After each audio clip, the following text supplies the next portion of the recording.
Hey guys டே 31. So guys இன்றைக்கி work out வீடியோவில் இல்லை. அதுக்கு பேர் என்ன கொண்டு வந்துன்னு கேட்டிங்கன்னா, இன்றைக்கி காலையில் வேலை செஞ்சுட்டு இருக்கும்போது ஒரு அணில் கையில் மடிச்சு பார்த்தோம். பார்க்கவே கொஞ்சம் பாம்பு இருந்தனால நம்மளும் கொஞ்சம் மனசு கேட்கலையே, அதனால் நம்ம இந்த வீட்டுக்கு கொண்டு வந்துட்டோம் அந்த அணிலை.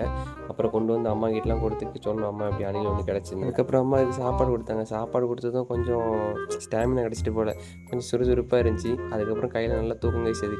அதுக்கப்புறம் நம்மளுக்கு வேறு கொஞ்சம் பசியாக இன்றைக்கி என்ன பண்ணுன்னு தெரில.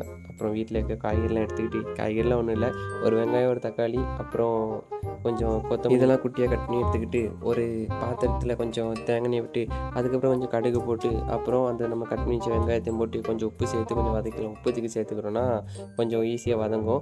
அதுக்கப்புறம் அது வதங்கினதுக்கப்புறம் தக்காளியை போட்டு தக்காளியை வதக்கிக்கிட்டு, அதுக்கப்புறம் முட்டையை உடச்சி ஊற்றியாச்சு கேஸ். முட்டையை உடச்சி ஊற்றினது அதையும் லைட்டாக கிண்டி விட்டுட்டு, அப்புறம் 2 கரண்டி சோறு எடுத்து உள்ளே போட்டுக்கிட்டு, அப்புறம் ஃப்ரைட் ரைஸ் மசாலா பொடி இருந்துச்சு அதையும் போட்டு கொஞ்சம் கரம் மசாலா பொடியும் போட்டு, அதுக்கப்புறமா தேவையான அளவு கொஞ்சம் உப்பும் போட்டுட்டு, லாஸ்ட் டைமில் ரெடி பண்ணதுக்கப்புறம் கொத்தமல்லியும் போட்டுட்டு, அப்புறம் கொஞ்சம் அதை அப்படி பிளேட்டுக்கு ட்ரான்ஸ்ஃபர் பண்ணிச்சு. அப்புறம் அதை சாப்பிட்டோம், நல்லா தான் இருந்துச்சு. அதுக்கப்புறம் நேராக நம்ம அணி நண்பருக்கு பார்த்தாச்சு.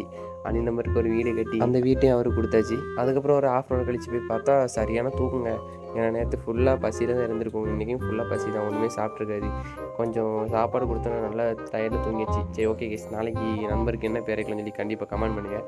நாளைக்கு வெள்ளிக்கிழமை நாள் அதுக்கு நல்ல பேரை வச்சுட்டுலாம். ஓகே கேஸ், இன்றைக்கி டே முடிச்சுக்கலாம்.